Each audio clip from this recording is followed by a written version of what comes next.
Imagine this, you are born into an extremely rich and powerful family. But your mother is nothing more than a lowly servant. The moment she gives birth to you, she dies. And from that moment on, your life turns into pure hell. Your stepmother, who pretends to be kind and noble in public, is in reality a cruel, venomous woman. She tortures you in every possible way. Hunger, beatings, humiliation, and the most terrifying thing of all. She wants you dead. You have many brothers, and every single one of them desires only one thing: the position of family head. And to claim that position, you must die. But the real twist begins here. A man from another world, the son of a powerful family, someone who has served 3 years in the military, someone who has seen real battle, whose hands are already stained with blood, transmigrates into your body. And this man is no hero. He is ruthless, cold-blooded, a man who never hesitates before killing. Whether the enemy is a woman, or even a child, he has only one rule: anyone who dares touch me will not live. And so begins a merciless revenge. One by one, everyone who tormented him, everyone who tried to kill him, everyone who mocked his mother's death, he destroys them in ways so brutal and terrifying that no one could ever imagine. And this is only the beginning. In the future, this man will become a demon king, a being who commands monstrous, bloodthirsty demonic servants, who spread his demonic cult across the world. Now think about it. How thrilling would it be to witness such a story? A main character who shows no mercy? A man who is not destined to become a god, but a devil. So guys, today's manhwa is based on this very dangerous story. Without any delay, let's jump straight into the story. Inside the jolting carriage, Chu Xiu rubbed his throbbing head and slowly lifted his gaze, scanning the unfamiliar surroundings with bleary eyes. The interior of the carriage was lavishly decorated. Precious swords and long, razor-sharp sabers hung along both sides of the walls. This kind of luxury stood in stark contrast to the desolate, barren scenery outside, giving Chu Xiu the eerie sensation that he had stepped into an entirely different world. In his previous life, Chu Xiu's existence had been far from miserable. He was born into wealth. Though his parents passed away early, they left behind an enormous fortune. His life consisted of nothing but indulgence and pleasure. He never had to worry about food or money, spending his days immersed in banquets, alcohol, and excess. His only true passion was reading wuxia novels. Truth be told, Chu Xiu wasn't afraid of death. He had already enjoyed enough glory and luxury, living freely without regrets, far more comfortably than those hardship-bound protagonists in novels. Compared to them, his life had been easy. In fact, Chu Xiu never wanted to become a spoiled playboy. But as the youngest son of the family, born of a concubine, he had no right to involve himself in the family's business affairs. All matters of commerce were handled by his elder brothers, leaving him completely sidelined. Recently, Chu Xiu had become obsessed with a game called Great Jianghu. Its storyline was vast and intricate, and the martial world it portrayed was astonishingly realistic. So realistic that it felt like a fully functional society. He found himself utterly immersed. While waiting for the third major update of Great Jianghu, he spared no expense to purchase a limited edition virtual reality headset. Who could have imagined that the moment he put it on, he would hear a voice? "My dear little brother, your existence has always been a hidden threat.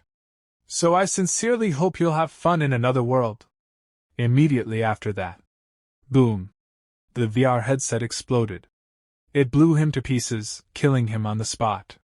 And judging from the current situation, Chu Xiu finally realized he had transmigrated. The only thing he regretted was that his enormous fortune would inevitably fall into the hands of those vile relatives who had orchestrated his assassination. He had clearly presented himself as harmless, a useless wastrel. Yet he was still targeted and killed. Could it be that from the very beginning, his mistake was choosing not to fight for his inheritance? At that moment, memories belonging to this new body came flooding in. Chu Xiu felt a sharp pain stab into his chest. A savage, blood-red killing intent flashed through his eyes, and the aura surrounding him underwent a drastic transformation in an instant. He shook his head lightly. He had finished absorbing the memories of this body. One could even say their souls had completely fused. It turned out he had transmigrated into someone who was also named Chu Xiu, the second son of the Chu family in Kunlun. This identity was equally tragic. He was born of a concubine. His mother had only been a servant, and died the moment he was born. Within the family, he held no status whatsoever and was constantly suppressed by his father's legal wife. The original Chu Xiu was weak-willed and reckless by nature. He offended an important guest of the family, and was severely punished, exiled to manage the Chu family's mine in a remote wasteland. The mine was a critical asset, controlling a massive source of income. However, being sent there was anything but a blessing. The miners were all exiled criminals and vicious outlaws. For an ordinary person to manage such a place was no different from walking straight into a tiger's den. There was little chance even bones would be left behind. In truth, Chu Xiu never wanted to go to the mine and wait for death. But he knew very well that he had no chance of competing for the family's inheritance. He was nothing more than a fallen son who had made a mistake. Who would care whether he lived or died? Originally, he was supposed to remain at the mining site for 3 years. However, recently the family had begun selecting an heir. Despite still being under punishment, Chu Xiu was summoned back. At this moment, Chu Xiu was already on his way back to the Chu family estate. He reached out and grasped the long saber hanging on the wall of the carriage. Pulling it from its sheath. Clang! A crisp metallic sound rang out. The gleaming blade reflected the face of a handsome young man. Yet between his brows lingered an unsettling softness, almost effeminate. He didn't like this expression very much. But since things had already come to this, Chu Xiu could only accept his new appearance. Suddenly, Chu Xiu froze. The saber in his hand halted midair. He abruptly realized his true identity.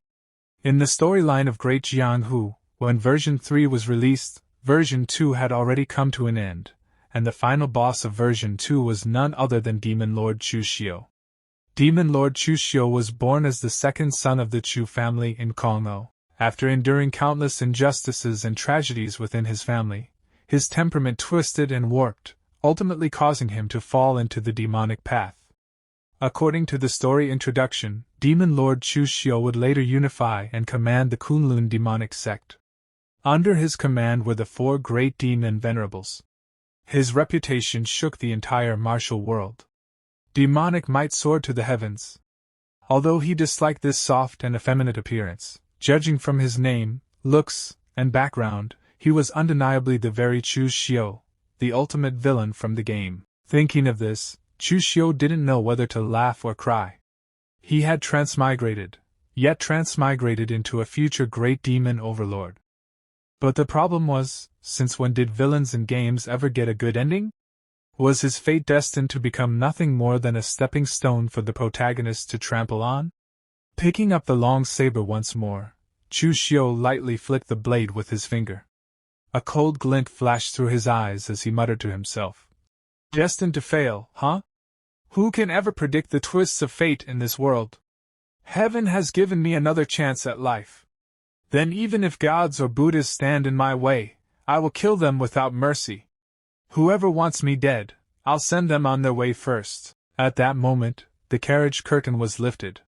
A beautiful maid with a graceful, alluring figure stepped inside. She feigned surprise and asked, "Young master, why have you drawn your blade?" Looking at the beautiful maid's flirtatious gaze, the corner of Chu Xiu's mouth curled into a meaningful smile. Her name was Chu Xiu's personal maid. But in truth, she was a spy planted by his eldest brother. On the surface, Chu appeared attentive and devoted. Yet in reality, she had never held this fallen young master in any regard, especially during the journey to the mine. She frequently used Chu Xiu's name to act arrogantly, deliberately provoking the exiled criminals. Her purpose was clear: to kill with a borrowed blade, pushing Chu Xiu straight toward his death. Looking at Chu Xiu bared his teeth in a smile. "A fine blade. I just drew it out to take a look." For some reason, when she saw Chu Xiu smile, Chu suddenly shivered. A chill ran straight down her spine. Still, she didn't think too much of it, and put on a coquettish tone. Young master, traveling like this is exhausting. I heard that the road ahead leads to Kongmang Mountain. Why don't we stop there to rest? We could hunt some wild game and roast it. A dark glint flashed through Chu Xiu's eyes. He let out a faint chuckle. Roasting wild game? I've heard that small paths to remote mountain regions often attract bandits. Su quickly replied. That's just a rumor. The Chu family's carriages have passed through here so many times, nothing ever happened. Besides, she lowered her voice. This servant wants to find a place to bathe. The road is so dusty. It's itchy and uncomfortable. If this were the Su of the past, acting spoiled, Chu Xiu would have agreed without the slightest suspicion. But now, Chu Xiu only stared at her coldly. The strange, ghostly smile still lingered at the corner of his lips, making Su increasingly uneasy. She even had the urge to step back. Suddenly, Chu Xiu reached out and lightly pinched her cheek, lowering his voice. Very well. I'll indulge you. Let's go eat some wild game. After that, Chu Xiu instructed Su to arrange the servants as she always had before. With a casual wave of his hand, he signaled for her to leave.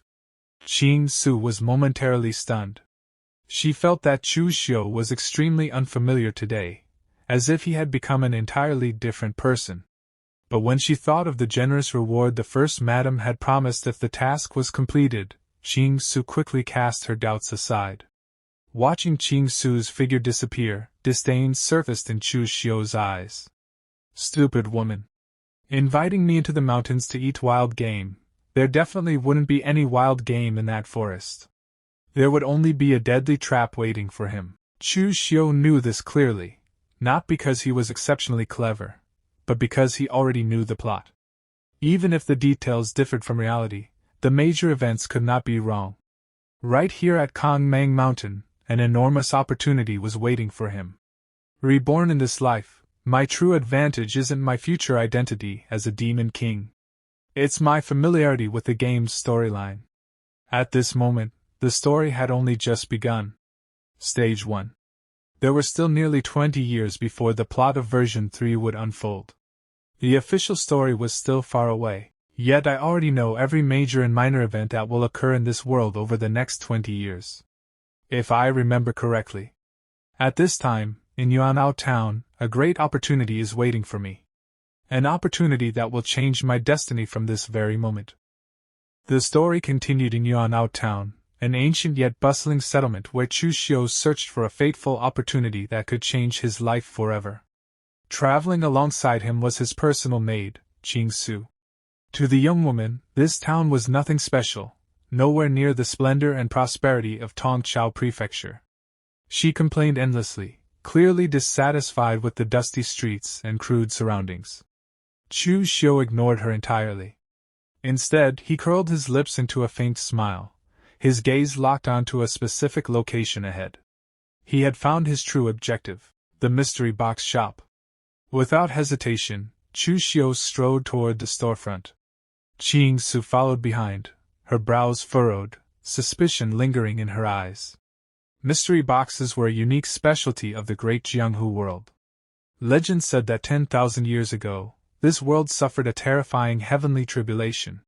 During that apocalyptic calamity, countless martial sects were wiped out overnight. Before disaster struck, masters of formation arts created items known as mystery boxes, containers designed to store treasures, cultivation manuals, weapons, and inheritances, ensuring they would survive even if their sects were annihilated. The materials and sizes of mystery boxes varied greatly. The better the material, the stronger the formation seals within, and the more precious the items hidden inside. After the heavenly tribulation, countless mystery boxes were scattered across the world and passed down through generations. However, because the methods of crafting them had long been lost, any mystery box would be completely destroyed once opened. Thus, they became limited edition blind boxes. Their allure was irresistible. Occasionally, someone would uncover a heaven-defying opportunity, or a peerless treasure. But more often than not, the box would be empty, or contain nothing but useless junk. Like gambling. Everything depended on luck. Carrying the knowledge of his previous life, Chu Xiu stepped into the mystery box shop without the slightest hesitation. He glanced around and noticed how deserted the place was. "Why is this the only mystery box shop in Yuanbao town?" Chu Xiu asked calmly. "Yet there isn't a single customer?" The shopkeeper sighed and explained. "Even the cheapest mystery box costs 10 taels of silver. Ordinary townsfolk could never afford that." The moment he realized Chu Xiu might actually be a customer, the shopkeeper's eyes lit up. His tone changed instantly. "Of course, young master, that's different for someone like you," he said enthusiastically. "All these mystery boxes were excavated from the southern barbarian mountains. Their prices are extremely reasonable." Chu Xiu nodded slightly. "I've just arrived in this world," he thought. "What I need most right now is a powerful cultivation technique."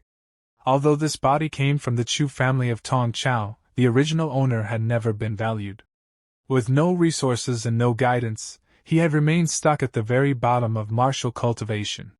The path of martial cultivation began with 3 foundational realms. The first was the body-tempering realm, where one unblocked meridians and strengthened bones and muscles, gaining brute physical strength. 9 out of 10 martial artists in Jianghu never advanced beyond this stage. Above it were the blood condensation realm and the Shin intention realm. Only those who reached these levels could be considered true martial masters. Chu Xiu clearly remembered that in the game, around this exact period, a mere household servant had purchased an ordinary mystery box in Yuanbao town. Inside it, a supreme cultivation technique. That servant later rose to become a grand master, shaking the martial world. Chu Xiu was certain. This is my destined opportunity. Just then, the door burst open. A gorgeously dressed man with an arrogant, insolent expression strode in loudly. "Shopkeeper! Bring me 2 mystery boxes!" The shopkeeper recognized him immediately. Li Gang, a lackey of the Li family. Trying to be helpful, the shopkeeper advised him. "Li Gang, this is just gambling. Young Master Li values you highly right now. Save your money and bribe the steward instead. You might earn a promotion." Li Gang sneered. "Even as a steward, I'd still be a servant for life. I'd rather gamble. If I open a peerless divine art, I'll soar to the heavens in a single step." The shopkeeper sighed helplessly. Peerless divine arts aren't so easily obtained. Still, he handed Li Gang 2 mystery boxes. One was a purple crystal sphere. The other, a golden box. Just as Li Gang reached out, another hand blocked his way. "Wait," Chu Xiu said coldly. "I want to buy all the mystery boxes here." With the memories of a gamer, Chu Xiu instantly recognized Li Gang. This man was the exact household servant who, in the original storyline, would obtain the supreme opportunity in Yuanbao town. That meant the strongest cultivation technique was hidden inside one of those 2 boxes. Li Gang spun around in fury. "Young master! I was the one who chose them first." The shopkeeper froze, trapped between 2 people he couldn't afford to offend. Facing Li Gang's rage, Chu Xiu simply asked in a calm, chilling voice. "Now that I say I want everything, do you have objections?" Overwhelmed by Chu Xiu's imposing presence, Li Gang hurriedly tried to intimidate him. "Don't think you can bully me just because I'm a servant. I belong to the Li family, one of the 3 great families of Tongchao Prefecture." Chu Xiu laughed mockingly. "Didn't you just say you didn't want to spend your life as a servant?" He stepped forward slightly, his voice dripping with contempt. "And now, when things turn against you, you borrow the Li family's name to threaten others? How laughable! You're nothing but a servant," Chu Xiu continued coldly. "Yet you dare use the Li family to suppress me? How ignorant!" Li Gang's eyes burned with rage. Chu Xiu casually raised his hand. Immediately, his attendants moved in. Li Gang's heart sank. With his mere body-tempering realm cultivation, there was no way he could fight them all. Let's talk," he stammered. "We can discuss this calmly." Chu Xiu sneered inwardly. So weak-willed. No wonder that after becoming a hegemon, he turned into a petty villain who committed every imaginable evil. This time, You won't get that chance. Take everything, Chu Xiu ordered coldly. Under Chu Xiu's stunned gaze, and Li Gang's utter helplessness, every mystery box in the shop was swept clean. Watching them being carried away, Li Gang felt an unbearable pain in his chest. Beyond humiliation, it felt as if something irreplaceable had been stolen from him. He collapsed to his knees, staring at Chu Xiu's retreating figure, teeth grinding. This isn't over, he swore. Back at his lodgings, Chu Xiu began the next phase. He knew from the game that certain treasures required a special trigger. He took out a small knife and let a single drop of blood fall onto the purple crystal sphere. The instant the blood touched it, boom! Violent purple energy erupted.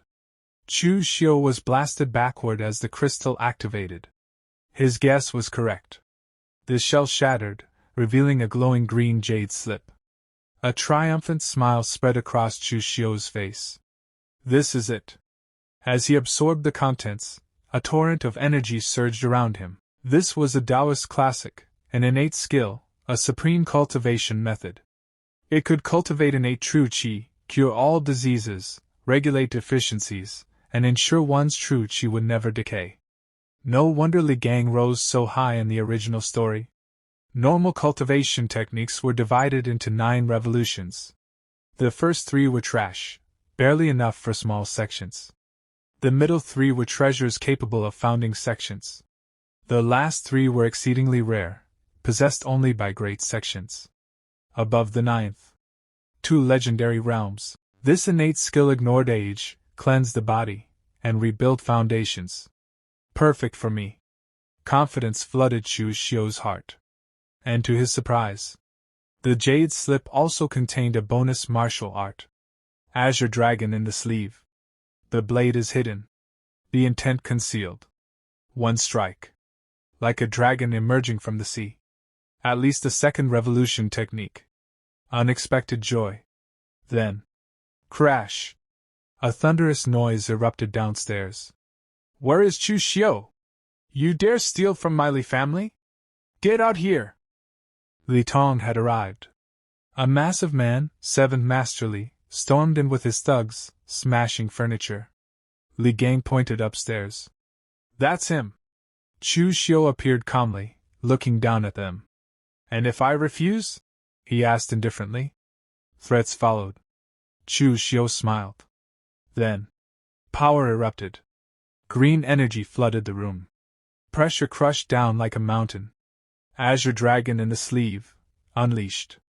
A roaring dragon of energy manifested. Silence. Chu Xiu landed lightly, blade raised, eyes glowing purple. I hate being threatened the most. He looked around. Anyone else? Hidden behind the door, Chu Xiu witnessed Chu Xiu killing someone with her own eyes. Terror seized her heart instantly. She never would have imagined that the man rumored to be weak, timid, and cowardly would kill without the slightest hesitation. Blood splattered across the floor. Li Tong stared at Chu Xiu, his face drained of all color. Why you actually dare? Before he could finish his sentence, Chu Xiu had already yanked the dagger out of the guard's chest and charged straight toward him. Li Tong instinctively raised his arms to block. But how could he possibly stop Chu Xiu? Seeing the blade about to take his life, Li Tong's legs went weak. In that moment, he was certain. I'm going to die. Yet. The dagger stopped. Right at his throat. The cold, blood-stained blade pressed lightly against his neck. Recalling Chu Xiu's ruthlessness just moments earlier, Li Tong's legs began trembling uncontrollably. Chu Xiu looked at him coldly. Trash of your caliber, he said darkly. And you still dare come looking for trouble with me? You really don't know your limits. It's true. I, Chu Xiu, am not favored in the Chu family. I'm only the son of a concubine, but the head of the Chu family is still my father. And what are you? A worthless playbill. Mediocre martial talent. Living off family scraps. Who gave you the courage to bring people here and provoke me? He leaned closer, voice icy. Believe it or not.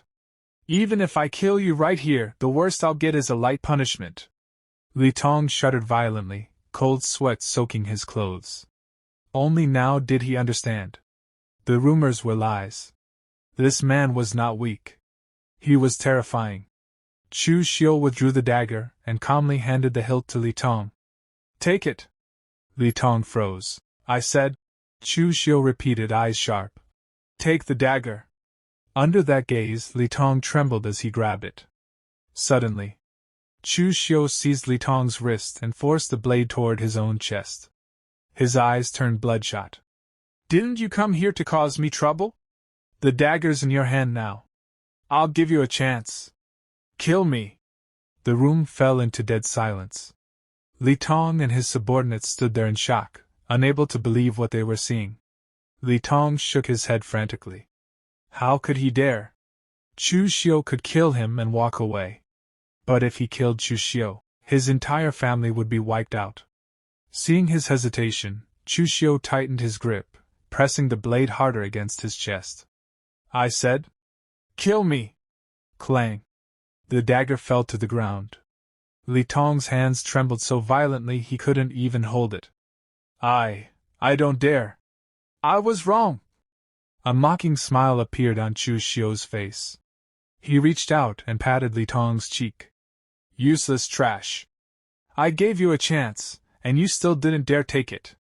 You don't even dare kill someone while holding a blade. Who gave you the guts to provoke me?"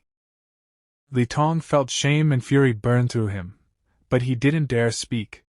He turned and fled toward the door in panic. Behind him, Chu trembled violently. "Is this really the Chu Xiu I once knew?" The Li family hurriedly carried the corpse away. Only after reaching the inn's main hall did Li Gang cautiously approach. "Seventh Master." Before he could finish, bang! Li Tong slammed a punch into his face. "Damn it!" Li Tong roared. "This is all your fault, you idiot! You dragged me into this mess. Remember this, even if the third young master protects you, once I return to the Li family, I'll make sure you learn what real pain is." Night fell.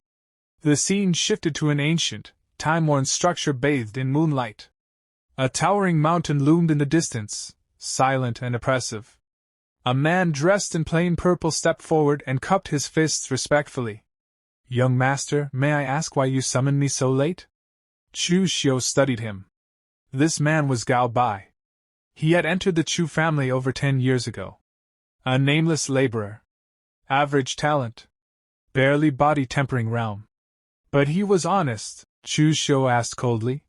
"Gao Bai, I was falsely accused and exiled to the southern mines. Because of me, you were dragged along. Do you resent me?" Gao Bai immediately replied. "Never. To serve the second young master is my honor." Chu Xiu pressed on. "You've served the Chu family for over 10 years. 2 taels of silver a month. Others became stewards and managers. You truly feel no resentment?" Gao Bai lowered his head. "I am foolish and talentless. This is already enough." Chu Xiu laughed softly. "No. You are not satisfied. Even a dog fed meat for 10 years would never want to eat scraps again. Humans are no different." He placed a hand on Gao Bai's shoulder. "You followed me through hardship. In the future you'll share glory with me too." Gao Bai's eyes ignited. "This subordinate understands." Chu Xiu shook his head. "No. You don't. Some things are decided by fate. Others by effort. If I want to rise, I must wager my life." A sinister smile spread across his face. "In the past, you didn't even have the chance to gamble. Now I'll give you one. Go to Fallen Degeneracy Mountain outside Yuanbao town. Deliver this letter to the bandit leader. Do it well. 100 taels of silver. From that day on, you'll be my trusted aide." Gao Bai struggled internally. "If I refuse, my life will never change." Finally, he clenched his fists. "I obey." "Good." Chu Xiu handed him the sealed letter. "No mistakes." As Gao Bai vanished into the darkness, Chu Xiu's eyes turned cold. "Su, since you want me dead, don't blame me for being ruthless." Early the next morning, Chu Xiu's convoy departed. Inside the carriage, Chu Xiu asked casually, "Young master, where is Gao Bai?" "He went ahead to Tongchao Prefecture to report our arrival." A vicious smile crept across Chu Xiu's face. "Arriving soon?" "No. You won't arrive at all." Suddenly, Chu Xiu leaned close. "Chu Xiu," he whispered, smiling strangely, "do you think we'll meet bandits on the road?" Her heart skipped. "Why, young master, don't say such unlucky things." Chu Xiu chuckled. "The heavens bring storms. People bring calamity." At that moment, "Stop right there!" A wave of killing intent surged in. Chu Xiu looked out calmly. "See? Human calamity has arrived." The convoy was blocked on a narrow forest path. Bandits. Their leader sat arrogantly on a tree branch. Qishan. Red hair. Scarred chest. Massive saber. "What are you waiting for?" he roared. "Get down here!" Chu Xiu stepped out unhurriedly. "If you want silver, I have thousands of taels." Qishan sneered. "Your life's worth more." "What if I want that instead?" Chu Xiu smiled faintly. "Name your price." Qishan laughed cruelly. "I keep my word." Hidden in the carriage, Chu Xiu smiled triumphantly. "This time, you're dead." Chu Xiu's smile vanished. "If I can't buy my life, I'll buy yours instead." He attacked. Qishan roared and swung. Metal clashed. Chu Xiu retreated, analyzing calmly. No inner energy. Pure brute force. He waited. Dodged. Endured. When Qishan lost control, the opening appeared. Emerald light erupted. Divine dragon sweeping its tail. The dagger flashed. Blood sprayed. The tide turned. Qishan was sent flying. His men panicked. "How is this possible?" Chu Xiu wiped his blade. "What a pity!" he muttered. "Not enough practice." Enraged, Qishan roared. "Kill them all!" Just then, another voice rang out. "You killing people, did you ask my permission?" A man stepped forward grinning. Manhwa. "Well, well," he laughed. "Looks like a big deal. Mind if I take a share?" Chu Xiu peeked out from the carriage window, her heart skipping a beat. Why is there another group of bandits? Did second concubine arrange even more people? Before she could think further, a second wave of bandits emerged from the road ahead, advancing aggressively. Chu Xiu narrowed his eyes as he looked toward them. Is that man also a bandit? The moment Qishan recognized the newcomer, his expression changed drastically. He clenched his teeth. "Manhwa!" Qishan growled. "This is my turf." "What the hell do you want?" Manhwa laughed coldly. "What do I want?" "To fuck you up, of course. You've snatched my business not once or twice. This time, I'm sending you straight to meet the King of Hell." Without wasting another second, Manhwa attacked. His sword flashed through the air like lightning. Qishan hurriedly raised his own blade to block, but it was useless. In the very next moment, clang! Qishan's sword was knocked cleanly into the air. A deep gash opened on his arm, blood spraying as he stumbled back in shock. He stared at his injured hand, his face turning pale. Bad luck. A wise man doesn't fight when the odds are against him. Run. Now! But it was already too late. Manhwa smiled like a demon. Too late. Qishan turned to flee. Swish. Manhwa's blade cut down mercilessly. Qishan's body split in two and collapsed to the ground. Dead. The moment his subordinates saw their boss killed, they panicked and tried to run. Manhwa coldly ordered, "Kill them all." As his men chased the fleeing bandits, Chu Xiu stood quietly at the back, observing everything. Judging by this yellow-faced man's moves, he's completely different from that unorthodox bandit leader. This man is a real martial artist, an orthodox one. Chu Xiu stepped forward and cupped his fists politely. "Thank you for the help, good sir." Manhwa turned around, smiling faintly. "Kid, aren't you afraid I'll double-cross you?"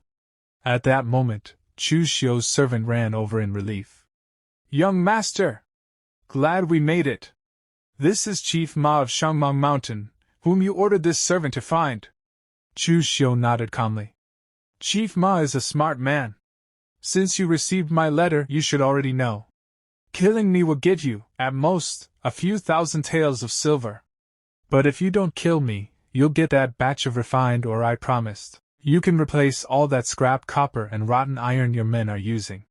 The choice should be obvious. Manhwa fell silent. Meanwhile, Chu Xiu thought coldly. Second concubine is vicious.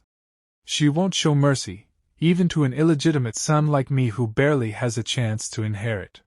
From the moment Chu Xiu suggested taking the small path, I knew. She bribed bandits, borrowing a knife to kill a man.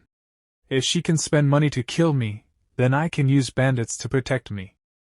Manhwa finally spoke. You didn't lie to me? Those ores are extremely important to the Chu family. You're really willing to give them up? Chu Xiu replied indifferently. Someone in the Chu family wants me dead. Why should I care about their supplies? He took out a token. This is my warrant. Use it to purchase the ore at a low price. Be quick, while I'm still the steward. Manhwa laughed. You big families really love your dirty laundry. But you, kid, you're decisive. If there are deals like this in the future, come find me. I, Manhwa, am very efficient at killing. I'll even give you a discount for acquaintances. Satisfied, Manhwa left with his men. Chu Xiu watched from behind, eyes cold. Qilian, a bandit with martial arts heritage. I know who he is. Gao Bei got lucky, he actually hired someone with a background. Chu Xiu then looked toward the carriage. Inside, Chu Xiu was trembling violently, sweat pouring down her forehead. Why is it like this? Isn't Chu Xiu trash? How did he so easily seriously injure that bandit leader? Chu Xiu entered the carriage. The moment he stepped in, Chu Xiu collapsed to her knees, acting pitiful. Young master, were the bandits all repelled? Chu Xiu chuckled softly. Of course. They were all repelled. This slut is still pretending. He stepped closer, smiling faintly. I didn't die. You're very disappointed, aren't you? Why, young master is joking. Chu Xiu stammered. It's a good thing the bandits were repelled. How could this servant be disappointed? Snap. Chu Xiu grabbed her by the throat. His voice turned ice cold. Do you really take me for an idiot? Speak, how much silver did my good second mother spend to hire these bandits? Otherwise die. Chu Xiu couldn't breathe. Her face turned purple. I'll speak. I'll say everything. 10,000 taels of silver. Chu Xiu released her. 10,000 taels. What a generous hand. Does my second mother really hate me that much? Chu Xiu cried. Second concubine said you stubbornly supported eldest young master, and would ruin things sooner or later. She also won over fourth young master recently, so she wanted to eliminate future trouble. Chu Xiu thought. Chu Zongguang has 3 wives and 4 sons. I'm an illegitimate son. My chance of inheriting is almost 0. In my past life, I chose the eldest son early, but was abandoned once I was no longer useful. This time, I won't repeat that mistake. I will fight for the position of Chu family heir. He looked down at Chu Xiu. Any evidence of second mother colluding with the bandits? She shook her head desperately. She sent a confidant directly. No evidence was left. She grabbed Chu Xiu's leg. Young master, I've said everything. Please spare my life. Chu Xiu smiled. Don't worry, I don't kill women. Chu Xiu felt relief. Scared me to death. Crack. Chu Xiu snapped her neck in one clean motion. I lied, he said coldly. You actually believe that? So naive, yet you still tried to be a spy. 7 days later. Wei Commandery. Tongzhou Prefecture. Chu family. Chu Xiu looked out from the carriage. Second concubine stepped out to greet him. Second concubine, daughter of Ding Kaishan, master of Kaishan Martial Arts Hall. Ruthless. Vicious. He stepped down quickly and greeted her warmly. Greetings, second mother. It's been a year, you've become even younger. Inside, second concubine was shocked. How did Chu Xiu come back alive? Did Chu Xiu fail? She asked sternly. Where is your maid, Chu Xiu? Chu Xiu sighed. Her body was too weak. I accidentally played her to death. Why doesn't second mother gift me another one? Second concubine's heart tightened. Chu Xiu died? Does he know, or not? This Chu Xiu feels different, she thought. Since you're back, she said coldly. Go in. The master and everyone are waiting. Inside the hall, Chu Zongguang sat on the throne. Chu Xiu bowed. Greetings, father. Uncles. First mother. Second mother. Third mother. Chu Zongguang opened one eye. You've returned. This is Chu Zongguang, Xiantian realm. Over 20 years without advancing a step, Chu Zongguang spoke calmly. The Chu family has been rooted in Tongzhou for over 20 years. The children have grown. It is time to decide the family heir. First wife immediately said. Why decide? Chu Kai is the legitimate eldest son and the strongest. Of course, he should inherit. Second concubine sneered. Big sister, that's not right. This isn't royalty. The master decides. Third wife lowered her head. This servant knows nothing. Whatever the master decides. Chu Zongguang slammed his hand. Enough. Chu Kai. Chu Xiu. Chu Xing. Chu Shang. You each manage part of the family business. 1 year.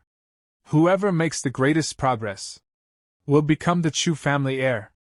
Do you all agree?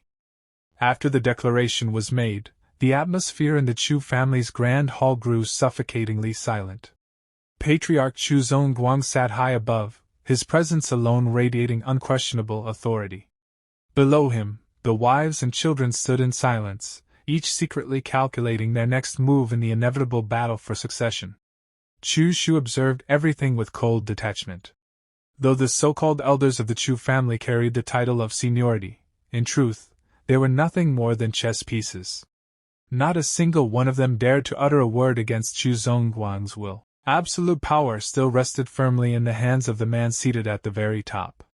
On one side stood the first madam and her eldest son, Chu Kai. Both were arrogant by nature, disdainful of restraint, and had even dared to confront the patriarch head-on more than once. What they failed to realize was that such insolence only deepened Chu Zongguang's disgust toward them. The second madam posed an entirely different kind of threat, calculating, ruthless, and vicious in her methods. She had long coveted the position of heir for her own son. Unfortunately, Chu Shang was a man of brute courage with no talent for scheming, utterly incapable of concealing his ambitions. Among them all, the third madam was the most shrewd. On the surface, she appeared gentle and seemingly indifferent to power struggles.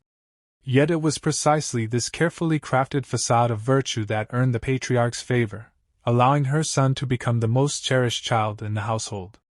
Having seen through the true intentions of every single person present, Chu Xiu nevertheless found Chu Zongguang the most puzzling of all. Though the patriarch had loudly proclaimed the selection of a successor, his eyes remained cold and detached, as if he truly did not care about the final outcome. At that moment, the first madam spoke up in opposition. She argued that a martial aristocratic family like the Chu clan should choose its successor based on genuine strength. As she spoke, she turned toward Chu Xiu with a mocking gaze and asked, Chu Xiu, don't you think what I'm saying makes sense? Inwardly, the first madam calculated coldly. As long as Chu Xiu sided with her and created a balance of power, even if the patriarch favored someone else, he would not be able to act too blatantly. This piece on the chessboard, she was determined to claim it. Yet to everyone's surprise, Chu Xiu merely clasped his hands and bowed calmly toward Chu Zongguang. Father must have his own reasons for doing this. This son has no objections. The moment those words fell, the atmosphere in the hall twisted strangely. The second madam stared in disbelief. How could the man she had secretly ordered assassinated stand here so calmly, as if nothing had ever happened?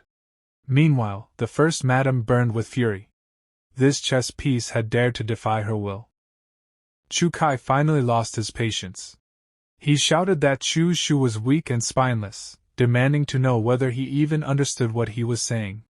He gave him one last chance to state his true thoughts. What Chu Kai did not know was that behind that obedient exterior lurked a monster, silently waiting for the moment to erupt. Chu Xiu responded softly, merely reminding his elder brother that he was only following their father's wishes. With a thunderous slam of his palm, Chu Zongguang ended the pointless quarrel. The decision had already been made. Anyone who dared oppose it would be openly challenging the patriarch's authority. Under the crushing weight of his fury, the entire hall fell into absolute silence. But Chu Xiu was not finished. With an air of indifference, he calmly proposed that the patriarch grant him additional business assets to manage. He reasoned that the Nanshan mine was far too insignificant for him to earn merit or properly demonstrate his capabilities in front of everyone present. Chu Zongguang narrowed his eyes suspiciously. The son who had remained silent for so many years had finally begun to reveal his ambition. That piercing gaze seemed intent on seeing straight through Chu Xiu's thoughts. The wives were all stunned. So the display of weakness earlier had merely been an act. His true objective was to insert himself directly into the core industries of the Chu family. At that moment, Steward Lu spoke up with thinly veiled ridicule. He accused Chu Xiu of overstepping his bounds and sneered that all he needed to do was properly manage that single mine. For a mere servant to openly humiliate a young master in the Grand Hall, this alone was proof of just how low Chu Xiu's status had once been within the family. Yet Chu Xiu did not grow angry. He simply raised a finger and lightly beckoned, signaling for Steward Lu to step closer. That calm expression concealed a chilling killing intent, one that no one present had yet noticed. Steward Lu maintained his arrogant expression. As he walked closer, he sneered provocatively, assuming that since he had been standing too far away, Chu Xiu wanted him to come closer so he could hear those words more clearly. Crack! A dull, bone-shattering sound rang out. In the blink of an eye, Chu Xiu unleashed a brutal strike. The steward never had time to react. Fresh blood sprayed violently across the grand hall. Moments ago, the domineering steward now lay collapsed on the floor, barely clinging to life. Chu Xiu's terrifying speed and merciless precision froze everyone in place. Terror was etched across their faces. He did not stop there. With icy indifference, Chu Xiu stomped down hard on the wretched man's body. This was not an act of impulse, it was a declaration. A new order was being established. Anyone who dared show him disrespect would pay a heavy price. From the wives to the brothers, the entire Chu family stared in disbelief, unable to accept what they had just witnessed. A deathly silence swallowed the grand hall. The second madam trembled uncontrollably, fear flooding her heart. She wondered whether Chu Xiu had truly gone mad, or if this was the real monster that had been hiding in plain sight all along. With a furious slam of his palm, Chu Zongguang rose to his feet. Rage erupted like a violent storm as he roared, demanding to know what Chu Xiu thought he was doing, daring to commit such ruthless violence in front of the patriarch and so many senior members of the clan. Chu Xiu withdrew his hand and bowed calmly in apology. Yet his words were razor-sharp. He asserted that for a servant to interrupt his master's words was an act of extreme insolence, and that this punishment was merely a necessary measure to restore discipline and safeguard the dignity of the Chu family. Chu Xiu looked down at the man crawling on the floor, his gaze devoid of even a trace of pity. In a cold voice, he added that if someone like this were at the Nanshan mine, he would have long since been discarded and used as a sky lantern. His father might be merciful, but to Chu Xiu, a servant's disrespect was utterly unforgivable. Witnessing his son's brutality, yet undeniable logic, Chu Zongguang could not help but fall into contemplation. Deep down, he had to admit that Chu Xiu was right. Regardless of whose man the steward was, he was still nothing more than a servant. His own prolonged seclusion had allowed these subordinates to forget their place and disregard the hierarchy within the household. Nevertheless, in order to preserve the family's public dignity, Chu Zongguang chose to close the matter. He reminded everyone that this was the Chu family estate, not the Nanshan mine, and ordered that Chu Xiu be fined 3 months of his stipend to cover the steward's medical treatment, a light, symbolic punishment meant only as a warning. Chu Xiu lowered his head and calmly accepted the order. But he did not stop there. With calculated composure, he posed a pointed question to his father. Was he truly expected to guard that remote mine forever? If so, what meaning did this grand gathering to choose a successor even hold for him? Chu Zongguang fell silent, stroking his chin thoughtfully. Though he had never intended to let Chu Xiu inherit the family assets, standing before the entire clan, he understood that he could not treat a son who had just demonstrated such terrifying capability with blatant unfairness. The first madam, standing nearby, could no longer hide her agitation. She spoke sharply, accusing Chu Xiu of openly assaulting someone in the Grand Hall as a direct challenge to the patriarch's authority, insisting that the matter could not simply be brushed aside. However, Chu Zongguang had already reached his decision. He roared back, asking whether she expected Chu Xiu to pay with his life for the sake of a mere steward. Then he declared that once the merchant caravan from the Yan Kingdom returned, all managerial authority over it would be handed to Chu Xiu. Many thanks, father. Chu Xiu clasped his hands in salute, a faint, meaningful smile flickering across his lips. He had achieved the first objective of his plan, to reclaim his standing and expand his influence within the Chu family. Inwardly, Chu Xiu mocked the foolishness of the first madam and her son, Chu Kai. Born into a great clan, yet incapable of controlling their emotions, they always chose to clash head-on with Chu Zongguang. To him, a man so much older yet still scrambling to compete with his younger siblings for the position of heir was nothing more than a useless waste. The family meeting ended beneath a suffocating atmosphere. With a wave of his hand, Chu Zongguang dismissed everyone and stepped out of the grand hall.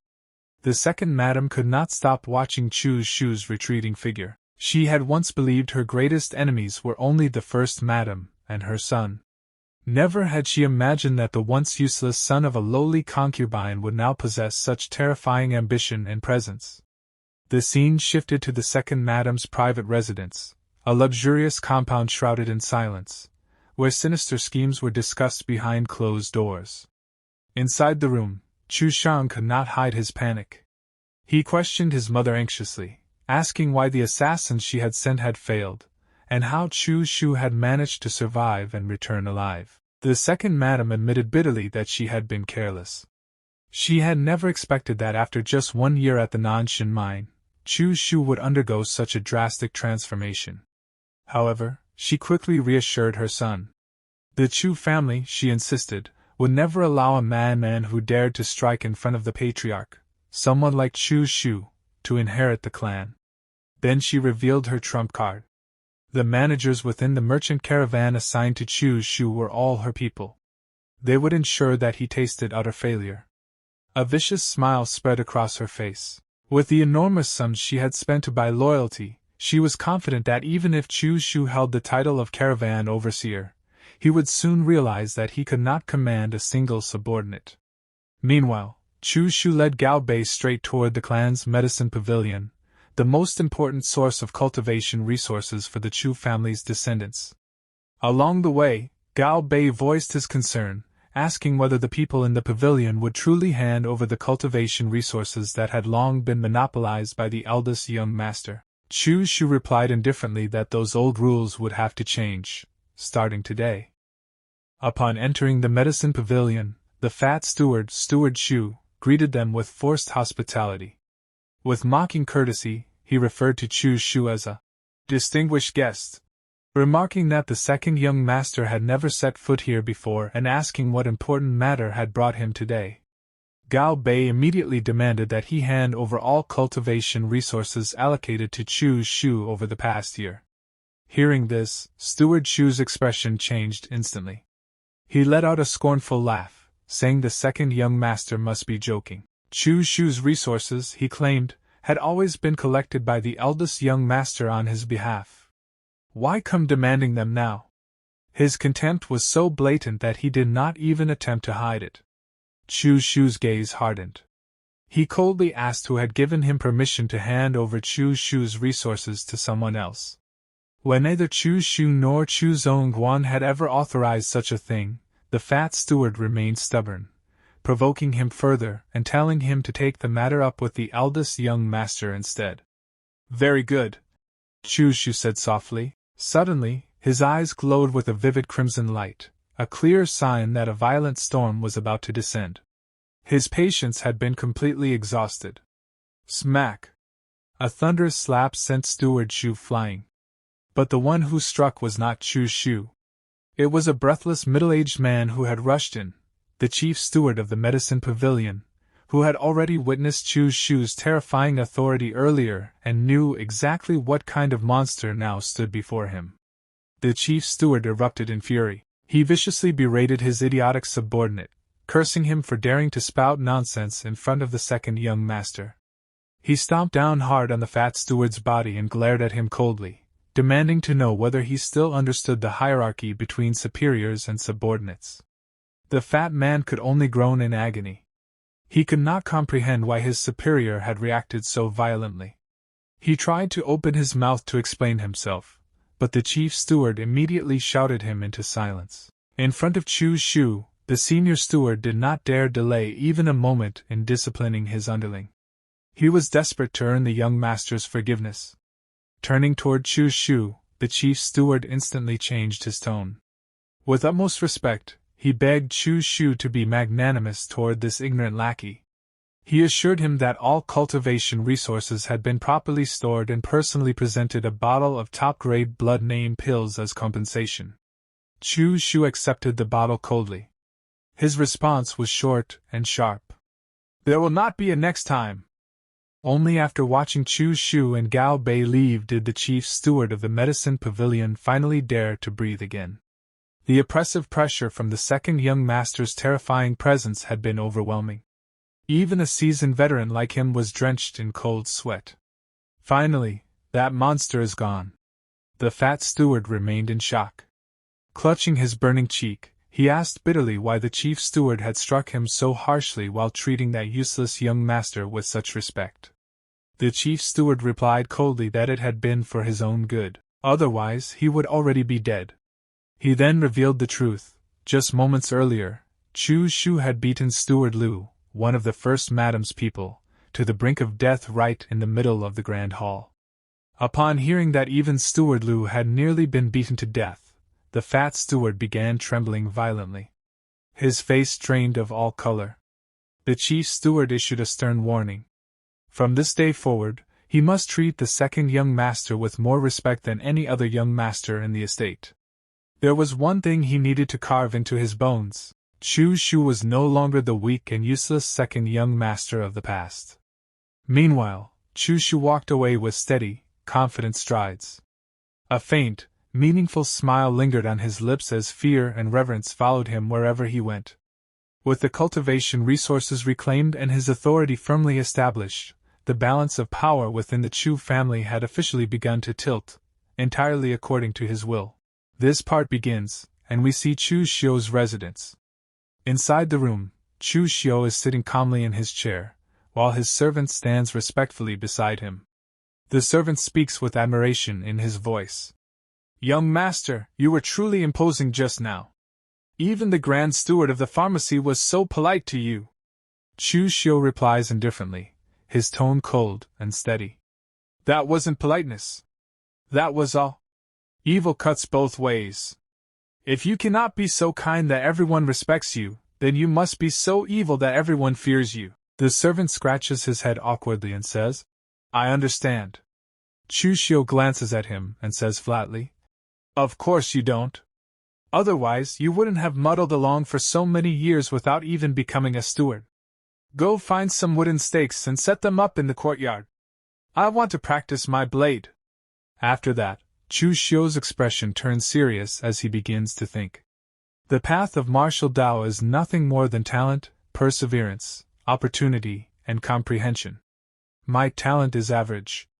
My comprehension is unknown. Opportunities require strength to seize. Therefore, for now, I can only put effort into perseverance. He continues calculating in his mind. 2 packs of birki powder per month. The Grand Steward gave 30 packs. 3 blood condensation pills per year. He gave 10, and of high quality. He certainly knows how to handle matters. Bjerki powder is simple to concoct. It replenishes qi and strengthens the body, aiding cultivation. It is perfect for cultivating the Xiantian Gong. After that, Chu Xiu sits in his room and begins cultivating. As he circulates his energy, he thinks calmly. Taoist cultivation methods are moderate and peaceful. The more one cultivates, the more abundant one's energy becomes. In this aspect, it far surpasses other cultivation methods. An entire day passes while he remains immersed in cultivation. Finally, he slowly opens his eyes. A faint smile appears on his face. After a night of cultivation, the miraculous meridians run automatically, and the 8 veins are fully connected. My body already possesses the true qi of the Xiantian Gong. The results are not bad. Next, is practicing the blade. He walks into the courtyard to train.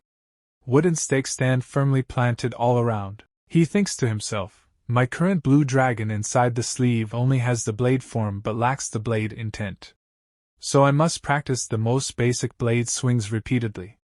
Without hesitation, he draws his blade. In one swift motion, his sword flashes like lightning. Slash! In a single strike, every wooden stake standing in the courtyard is cut cleanly and falls to the ground at once. At that moment, his servant arrives, carrying tea. Young master, I heard some news. The stewards leading the caravan that the master assigned to you are all the second concubine's people. They say that when the caravan returns, they intend to give you a display of severity to humble you. Chu Xiu calmly sheathes his sword. Did the other side spread this matter so blatantly? Yes, the servant replies. It was spread by one of the second concubine's maidservants. Chu Xiu's eyes turn cold as he thinks inwardly. That mother and son really don't take me seriously. What a pity, you all thought wrong. With me, people who do not listen are no different from dead people. He turns around and says, Gao Bei, come with me to Shangmang Mountain tomorrow morning. We are going to find that bandit leader Manhwa. Hearing this, Gao Bei's face turns pale with fear, but Chu Xiu smiles faintly. What are you afraid of? Bandits don't eat people. Moreover, he will become our greatest assistance. The next scene shifts to a meeting with the bandits. Chu Xiu sits calmly in a chair. Across from him stands the bandit leader, Chieftain Ma, surrounded by his men. Chu Xiu speaks first. Chieftain Ma, the matter I wish to discuss with you is somewhat significant. Could you ask your men to withdraw? Chieftain Ma waves his hand dismissively. No need. These are brothers with whom I share life and death bonds. There is nothing to hide from them. Chu Xiu nods slightly. Very well, then I will speak frankly. I want to talk to the person behind you. I know that you are not bandits. Chieftain Ma bursts into laughter. What a joke! If Laozi doesn't look like a bandit with this appearance, what else could I be? Chu Xiu's eyes sharpen. You are giant bandits. The remnants of the northern land's 36 giant bandits. The moment those words leave his mouth, the entire group of bandits is shocked. Suddenly, Chieftain Ma attacks. His blade slashes down and splits the table in front of Chu Xiu into pieces, but Chu Xiu retreats at the perfect moment. Without hesitation, he draws a dagger and lunges toward Chieftain Ma's neck. Chieftain Ma steps back quickly, narrowly avoiding the strike. However, Chu Xiu advances another step, pressing the dagger firmly against Chieftain Ma's throat.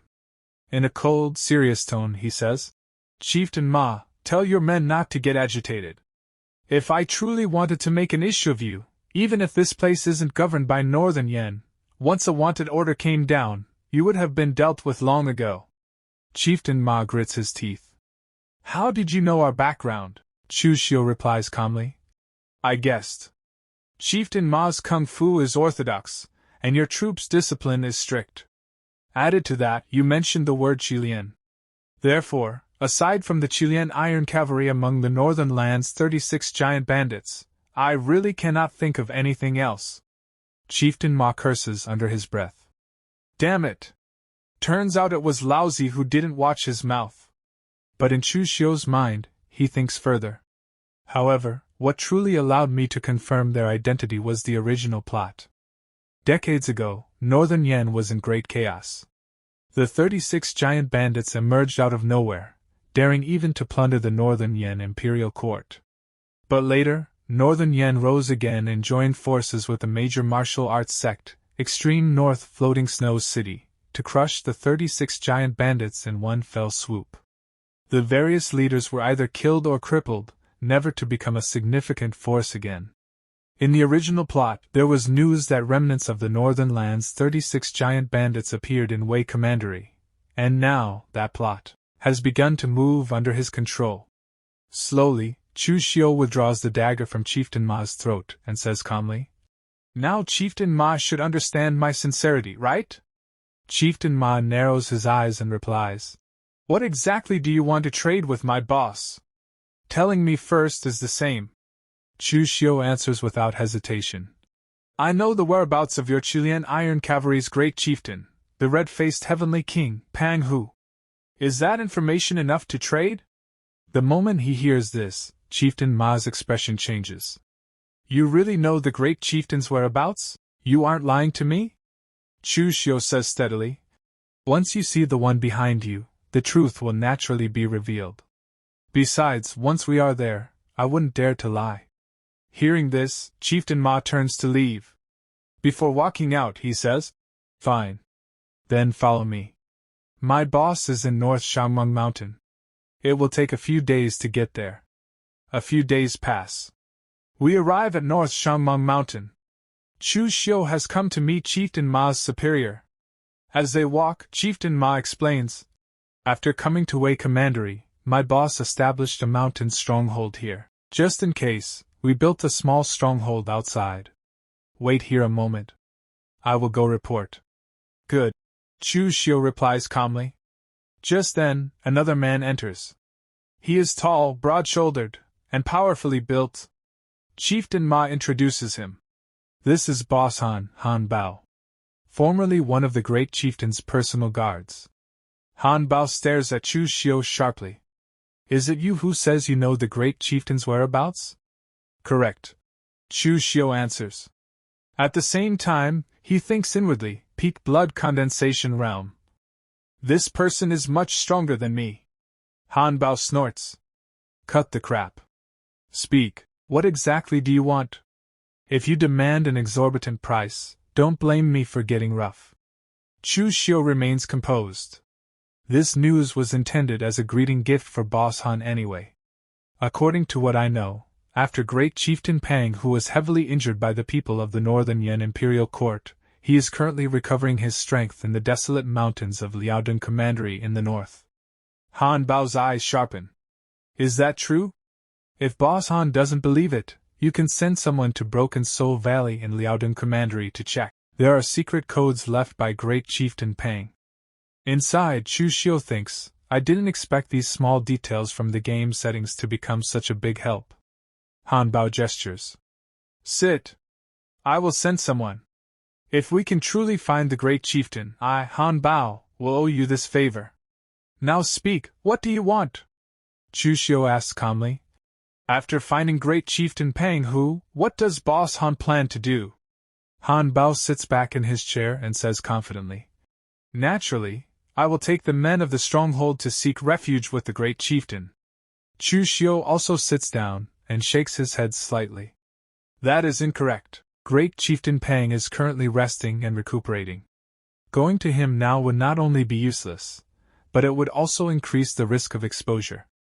He wouldn't allow you to follow him either. What you should do is accumulate money, provisions, and cultivation resources to prepare for his rise." Han Bao replies, "Those matters will be decided once the great chieftain is found. Speak clearly, what is your intention?" Chu Xiu says directly, "I want to cooperate with you to make money." Han Bao raises an eyebrow. "Such a good thing? Explain it in detail." Chu Xiu begins calmly. "There are many bandits in Shangmeng Mountain who frequently rob caravans and kill for money. Because of this, more and more caravans are switching to the time-consuming main roads or arranging large numbers of guards. Your business is becoming scarcer, right?" Han Bao nods. Correct. So what should be done? Chu Xiu's eyes gleam. Nothing can be accomplished without rules. If there are no rules, we will set the rules. As long as caravans hand over a portion of their wealth, they can be escorted safely across the mountain. This way, both the caravans and Boss Han benefit. Han Bao crosses his arms tightly. Then wouldn't I be making enemies of all the bandits in Shangmeng Mountain? Chu Xiu smiles faintly. One voice in the entire Shangmeng Mountain is enough. Does Boss Han lack the confidence to deal with those disorganized mobs? Han Bao suddenly laughs. Of course I have it. If not for my injuries remaining unhealed, I would have resolved that bunch of trash long ago. Chu Xiu is slightly surprised. Unexpectedly, this guy was actually a Xiantian expert before. I misjudged him, Han Bao then asks. By the way, Chu Xiu kid, you gave me such a good idea. What exactly do you want? Very simple, Chu Xiu replies. I also have a caravan in the Chu family. I hope it can enter and exit Shangmeng Mountain without obstruction. Additionally, I hope Boss Han can help me kill people. Han Bao grins. The first condition is no problem. But for the second one, wanting me, Han Bao, to act as a hired thug, just this piece of news isn't enough. Chu Xiu nods calmly. Of course. What I can give Boss Han is more than just this. I will inform you in advance about passing caravans. This way, you won't have to worry about wasted trips. Han Bao laughs loudly. That does sound pretty good. Chu Xiu adds casually. By the way, I will soon transmit news of a Chu family caravan to you, Boss Han. Consider it a greeting gift. Han Bao's expression changes. Rob your own caravan? What is the meaning of this? Chu Xiu's lips curl slightly. That is the Chu family's caravan, not my caravan. Hearing Chu Xiu's words, Han Bao breaks into a satisfied smile. Good. At the same time, he cannot help thinking to himself, when it comes to viciousness, we really can't compare to these disciples of aristocratic families. They are actually so ruthless even to their own people. Chu Xiu stands up calmly. Pleasure doing business. If there's news, I will send a carrier pigeon to you. The scene shifts. Outside Chu Xiu's residence, a carriage is being loaded with goods. Boxes and crates are packed tightly as servants move quickly. Everyone looks sharp. The merchant caravan is about to set off. Just then, Chu Xiu appears and shouts coldly. Who told you to go? A man immediately steps forward and bows. This servant is Zhang Quan, the caravan steward. Greetings, second young master. Chu Xiu looks at him indifferently. Who is in charge of this caravan right now? Zhang Quan answers respectfully. Of course, it is under your charge, second young master. Since it is under my charge, Chu Xiu continues calmly. Then who allowed you to load the cargo and set off just now? How much silver did the last batch of goods sell for? What was brought back? What is being transported in this batch? Have you ever discussed any of this with me? Zhang Quan lowers his head slightly. Second young master, please forgive me. Because you were not present, I asked for instructions from the family head before acting. Time waits for no one. Rest assured, second young master, there will absolutely be no problems with this trip. If there are any mistakes, I am at your disposal. Chu Xiu walks closer and places a hand lightly on Zhang Quan's shoulder. Steward Zhang, was it? You've done very well. I just hope you won't regret it, Zhang Quan immediately replies. Thank you for the praise, second young master. Working for the Chu family, this servant will never regret it. But inwardly he scoffs, I've gone back and forth with the caravan countless times. What problem could there be? What is there to regret? As Chu Xiu steps aside, he says calmly, Then I wish you good luck. The caravan sets off. Chu Xiu remains standing there, watching quietly as it disappears into the distance. Then he turns to his servant. Notify Han Bao and his men of the caravan's route and schedule. Yes, the servant answers. On the road, Zhang Quan leads the caravan forward. One of the servants riding beside him whispers, Old Zhang, you've offended the second young master badly. I heard that after returning from the mining area, the second young master has changed. Zhang Quan snorted slightly. Of course I know. But don't forget, we are the third young master's people. The servant hesitates. Aren't you afraid the second young master will deal with us? Zhang Quan replies confidently. The Chu family is a great clan and must follow rules. We haven't broken any rules, so Chu Xiu can't touch us. The other servant frowned slightly. I just feel like this matter isn't that simple. Zhang Quan suddenly raises his voice. Everyone remember! If we really encounter bandits, drop the goods immediately. Lives are more important than anything. Everyone responds in agreement. Night falls. The caravan continues traveling. Zhang Quan says, walk a bit further. There's a decent-sized cave ahead. We'll rest there. But suddenly, from the shadows of the forest, figures emerge. Bandits surround them from all sides. A cold voice echoes in the night. No need to walk anymore. If you want to rest today, rest here to your heart's content. The moment Zhang Quan sees the bandits, his face turns pale. Bandits! Run!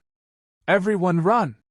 As soon as he shouts this, the servants jump down from the carriages and flee in panic, abandoning the goods to save their lives. But just as Zhang Quan turns to escape, a blade blocks his path. Chieftain Ma steps forward, sword raised before him. Steward Zhang, where do you think you're going? Seeing Chieftain Ma, Zhang Quan freezes in shock. You were prepared? Chieftain Ma smiles coldly. Zhang Quan, right? Young Master Chu Xiu asked me to pass you a message. His eyes gleam with killing intent. Steward Zhang, have a safe journey to the afterlife.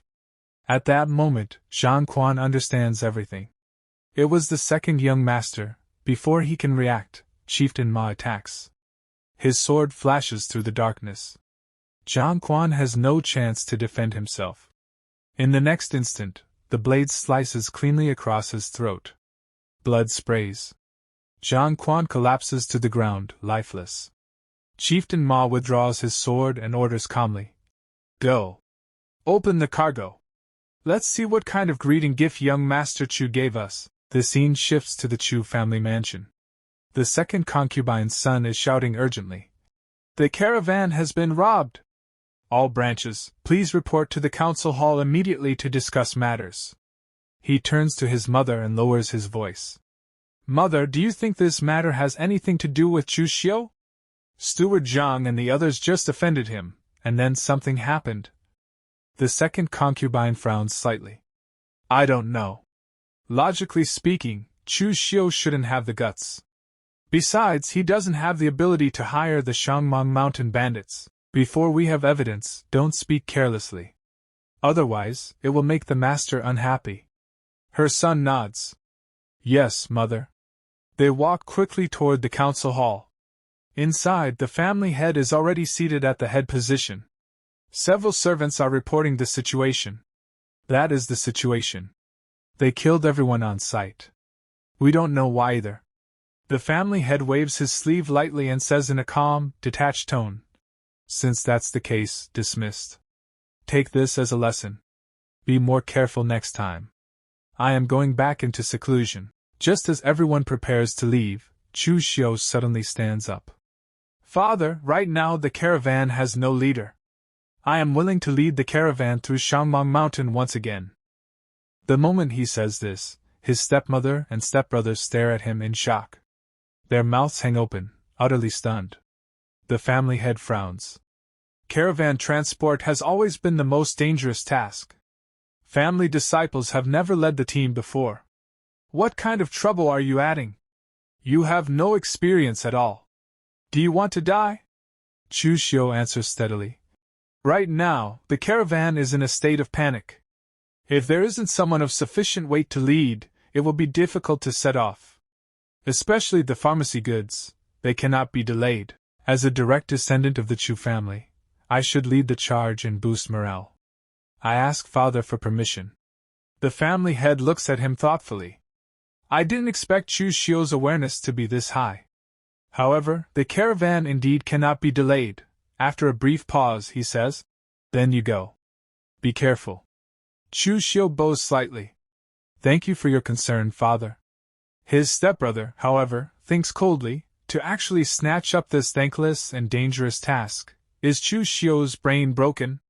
The scene shifts. Under the moonlight, several servants stand in the courtyard whispering among themselves. One of them says bitterly, "Can't blame them for pointing fingers at us. This time the goods weren't saved, and quite a few people died." Another servant shivers. "Yeah, this time was too scary." Suddenly, the door swings open. Chu Xiu steps out and shouts sharply, "Pack up, everyone. The caravan is setting off again, heading to the state of Yen." The servants freeze in shock. "Second young master," one of them says nervously, "we just had an incident. No matter what, we should rest for a period of time." Another quickly adds, "Yes. Let's think of a countermeasure before leaving. What if we enter the mountain and get robbed by bandits again?" Hearing them, Chu Xiu thinks coldly, that cheap old dad really doesn't care about the Chu family's affairs. Look at how spoiled these servants have become, and he doesn't even manage them. He speaks firmly. "Rest for a while? Think of a countermeasure? What a joke. The ones who died weren't you. You didn't even suffer a scratch. What are you resting for?" The servants fall silent, but fear still lingers on their pale faces. Chu Xiu steps forward again, his voice sharper. "Did you think staying silent would solve anything? In the Chu family business, caravan treatment is the best, 10 times that of general labor, even more. Since you are afraid of death and don't want to go, there are plenty of people who do." He calls out loudly, "Gao Bei." From behind him, his servant answers immediately. "This servant is here." A faint smile appears on Chu Xiu's lips. "Go. Tell the general laborers, those who dare to risk their lives may join the caravan. Monthly pay will be at least 10 taels. If they return smoothly, 0.5% of the profit will be their reward. As for these people, go find Steward Liu for reassignment." With that, Chu Xiu turns to leave. The servants panic instantly. "Second young master. Just now I was blinded by foolishness. Please give me another chance." Another drops to his knees. "Yes. We were wrong." But Chu Xiu does not turn back. "There is only one opportunity. Those who want to stay follow me." Soon, under the cover of night, Chu Xiu and the caravan depart once more. They move through the dark forest. Suddenly, figures emerge ahead. Bandits block the road. A fat man steps forward and shouts, "Little ones, come out! Business is here! Kill the people, leave the goods!" These are Han Bao's subordinates, led by Feng Yidao. The moment the servants see the bandits, their faces turn pale. "Damn it! Again?" one of them curses. "If I had known earlier, I wouldn't have stayed." Another mutters nervously, "Yeah. I'm regretting it too. I just hope we can survive and make it back this time." But on Chu Xiu's face, there is a strange smile. In his heart, he thinks calmly, finally, it's showtime. This part begins with Chu Xiu saying to his servant Gao Bei, "Gao Bei, get the fire oil. Prepare to light it." Gao Bei immediately obeys. He lights a torch and pulls down the curtain hanging on the carriage. Chu Xiu dismounts from his horse, steps forward, and faces the bandits directly. In a firm voice he declares, "Everyone, I will not let myself be slaughtered. If you dare to use force, I will burn the goods and fight to the death. Don't dream of getting anything." Hearing this, one servant looks confused and says, "Huh, who would have thought the second young master actually had such a move?" Another servant nervously adds, "However, what if they decide to kill us even without the goods?" At that moment, a fat bandit steps forward with a smile on his face and says, "You're still a bit too tender to play this game with your grandpa. Do you really believe I would rather kill you all than take these goods?" Chu Xiu stands calmly in front of him and replies, "Why go through all this trouble? How about this, you and I compete in a duel. If I lose, I am at your disposal. If I win, you let us leave. How about it?" The bandit bursts out laughing. "A weak young master who can't even trust a chicken wants to fight me? Since you want to die, I'll fulfill your wish. One frightened servant whispers. Only the eldest young master of the Chu family has reached the blood condensation realm. Can the second young master really do this? But in the very next moment, Chu Xiu suddenly charges forward and strikes first. His sword reaches the bandit's neck in an instant. The bandit quickly ducks, easily dodging the attack. Not bad, he says. He counterattacks, and their swords clash loudly. Chu Xiu blocks the strike steadily. Then the bandit presses forward with force from his legs, pushing Chu Xiu backward. The servants are stunned. Holy crap! The second young master is amazing! Yeah! I really didn't expect this. The second young master was truly hiding his light under a bushel. Suddenly, Chu Xiu launches a fierce counterattack and knocks the sword out of the bandit's hand. The blade falls to the ground with a clang. The bandit turns and looks at his fallen sword in shock. Then he turns as if to leave. Chu Xiu raises his hands slightly and says, "You let me win." The fat bandit chuckles. All right. You guys can go. I didn't expect a young master like you to actually have some skill. Your grandpa, underestimated the enemy. When the servants realize that Chu Xiu has defeated the powerful bandit, they become extremely excited. But then Chu Xiu calls out to the bandit respectfully. "Hero, please wait." The bandit stops, slightly surprised. "What else do you want, kid?" Chu Xiu says calmly. "I don't know how many more bandits lie ahead. Therefore, I would like to offer 1,000 taels to hire you, hero, to escort us through the mountain." Hearing this, the bandit grins widely. "You kid, that's actually a pretty good idea." "Interesting." "I agree." The bandit and his men join them as escorts. The servants begin whispering among themselves. This actually seems pretty good. Why didn't we think of this before? Exactly. If we had taken the main road, it would have taken an extra month, and the cost would have been much higher than this. Another servant nods in admiration. This move by the second young master is absolutely brilliant. After that, the group safely reaches their destination. 10 days later, at the Chu family mansion, the family head is seated in the main hall while Old Chen stands before him, giving a full report. Just like that, Old Chen says respectfully. The second young master made a round trip from the Yan Kingdom in 10 days. The family head frowned slightly. This kid is too adventurous. What if the bandits hadn't responded to either soft or hard tactics? And what if that group of bandits didn't have the strength to escort them? Old Chen replies calmly. The second young master's luck is not bad. The bandits who robbed him were actually very strong. It is said that because of the second young master's incident, a new rule has been established. People can now hire escorts to pass through the mountain. Actually, all 4 young masters are very capable. If the family master were willing to give up researching that thing and personally teach them, the Chu family could definitely stand shoulder to shoulder with the Shen family. The family head's expression turns cold. Old Shen, do not speak nonsense. You know exactly what price I paid for that.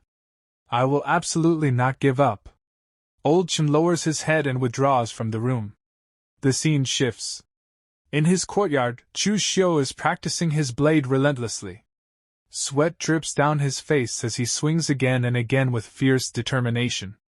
Gao Bei stands nearby, holding a bowl of water. He watches Chu Xiu train and smiles faintly, thinking to himself.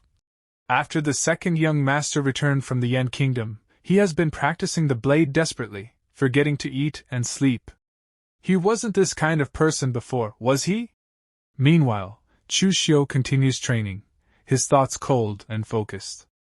In the original plot, after Chu Xiu experienced the family incident, he left Tongzhou Prefecture and entered the Jianghu, his temperament changing drastically.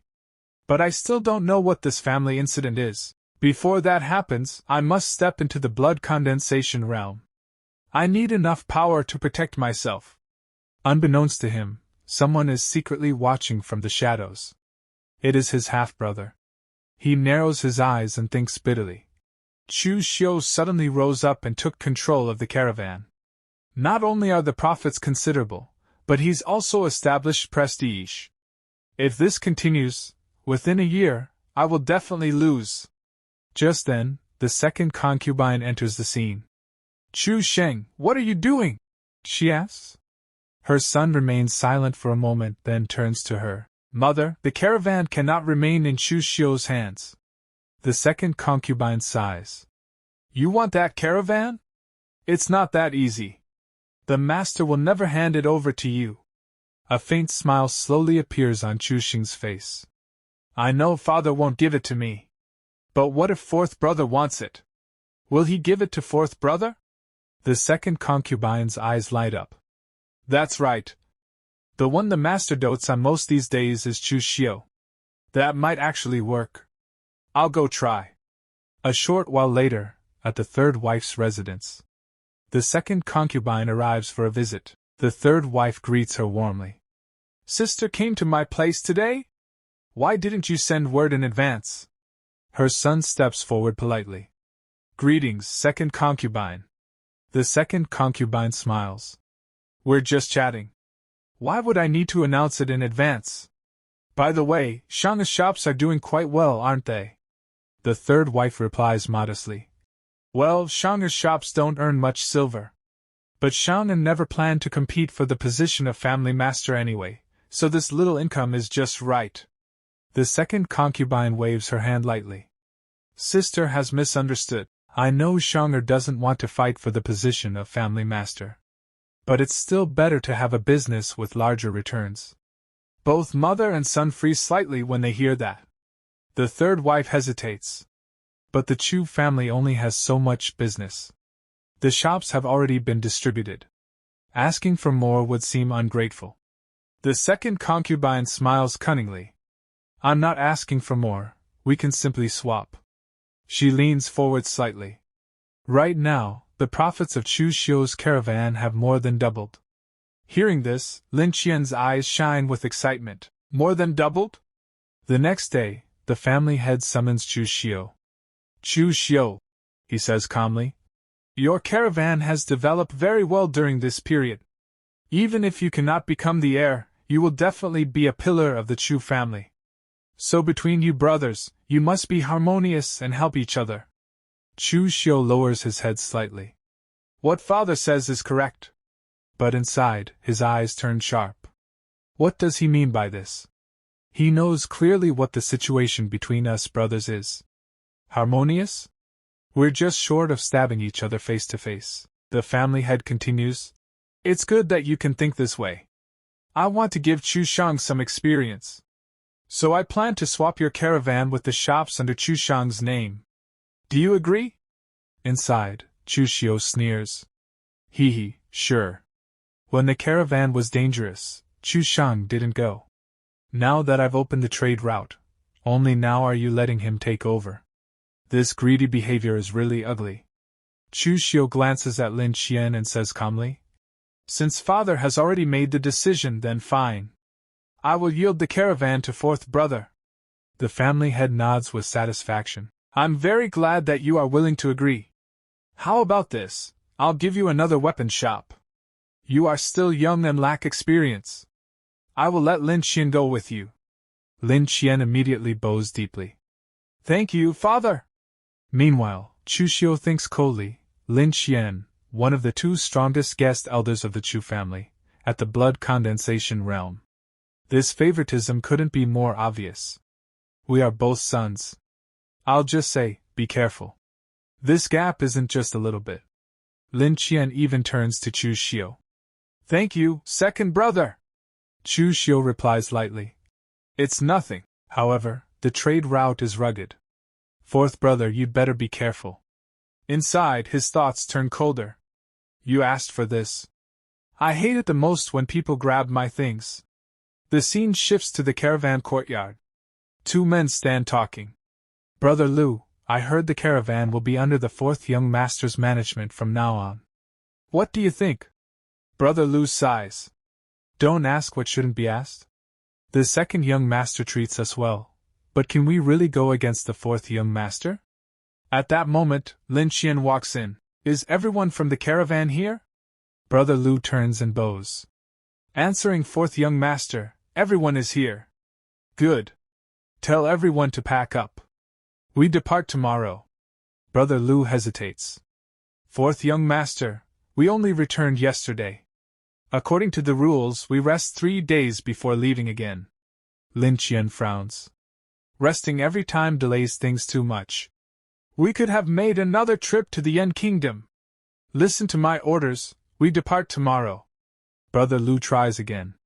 But fourth young master, the trade route within Shangmeng Mountain is difficult. Without rest, we really can't endure it.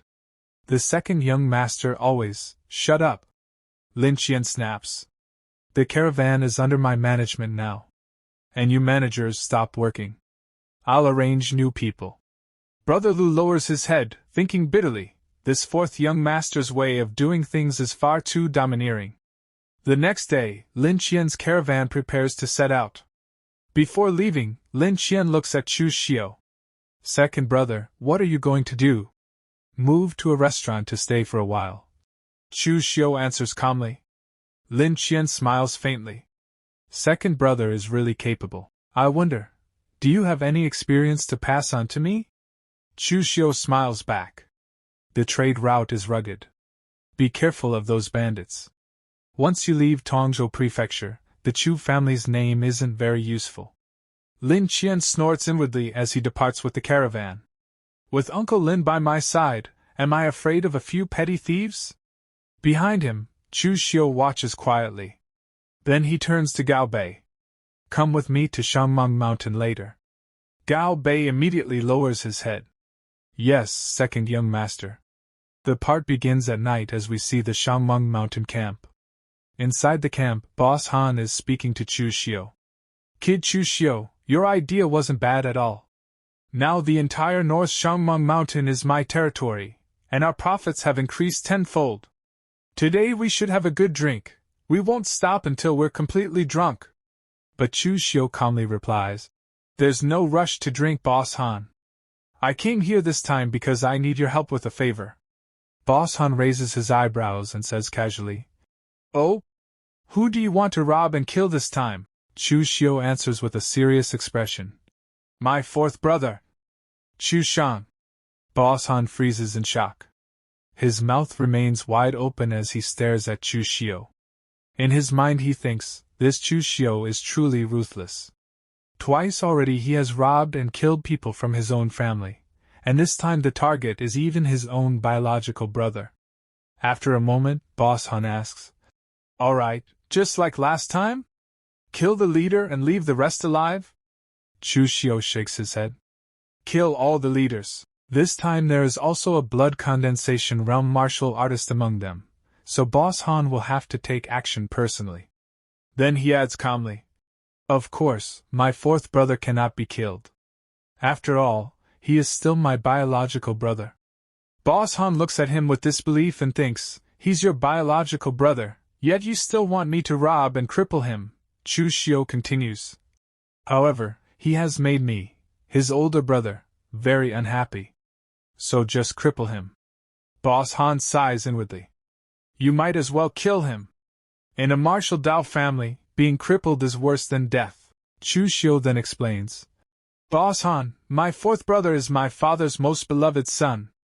If he dies, North Shangmeng Mountain will never have a peaceful day again. Boss Han's eyes suddenly turn red with pride as he replies, Kid Chu Xiu, I'm not trying to slander your Chu family, but with your father's meager strength, he's simply not worth mentioning. Once my injuries heal, I would even dare challenge Shen Bai, the head of the Shen family in Tongzhou Prefecture. Chu Xiu smiles faintly and says, Boss Han's injuries haven't fully healed yet. I think it's better not to cause unnecessary trouble. Then he adds, Besides, I would also like to invite Brother Ma and his subordinates to come to Tongzhou Prefecture and help me. Rest assured, the payment in silver will definitely be generous. However, inside his mind Chu Xiu thinks seriously, right now I don't have anyone truly capable under my command. Gao Bei is loyal, but far too cowardly. Manhwa may look rough on the outside, but he's meticulous. He will definitely become a great helper. Boss Han thinks for a moment and asks, Aren't you afraid people will find out that you're colluding with bandits? Chu Xiu answers calmly, It doesn't matter.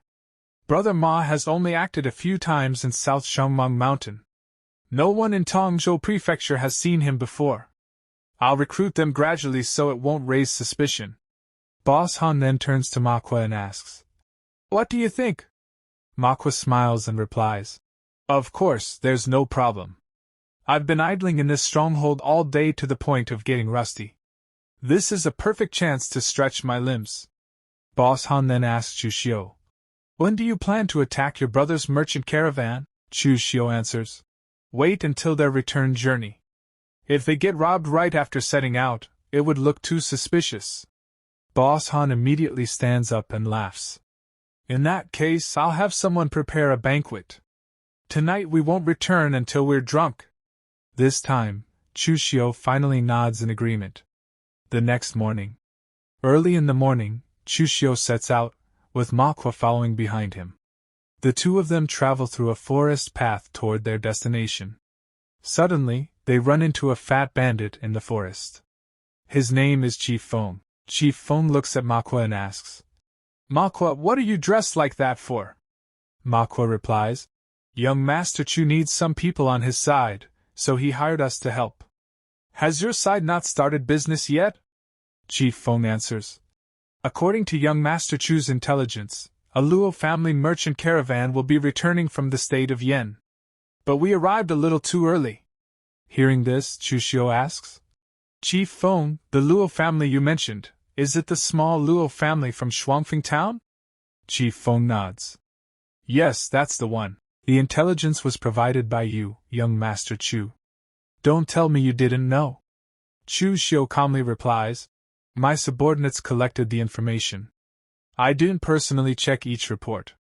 Then he adds, "Chief Feng, I actually have another matter I'd like to ask your help with." Chief Feng immediately says respectfully, "Young Master Chu, please go ahead." Chu Xiu explains, "The Luo family currently has some items that have caught my interest.